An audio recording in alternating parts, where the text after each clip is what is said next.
ભગવાનની એકાદશીનું વ્રત બહુ ઉત્તમ ફળ આપનારું છે.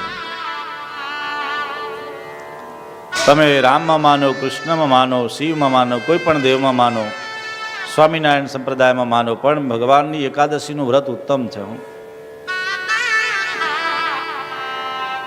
જે વ્રત કરશો, જે પૂજા કરશો ને એવા તમે બનશો.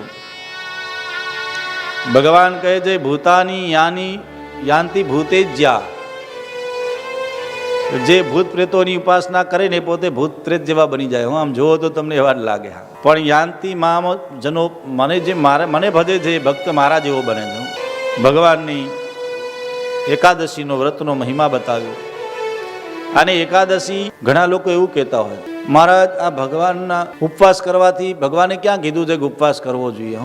હવે પહેલા તારાથી ભૂખ્યું રહેવાતું નથી એટલે તું ઉપવાસ ન કરી શકે તો બરાબર, પણ ઉપવાસ કરે છે એની નિંદા તો ન કરીશ, ધર્મની નિંદા તો ન કરીશ. 2-4 રૂપિયા કમાઈ લીધા અને 2-4 માણસો વાવા કરવા લાગ્યા, ધર્મની હાંસી કરે છે, ધર્મની મજાક કરે છે. ભગવાને કઈ ઉપવાસ કરવાનું કીધું નથી, પણ આપણે ભગવાન માટે ઉપવાસ કરીએ છીએ, ભગવાનના થવા માટે, ભગવાનની ભક્તિ કરવા માટે.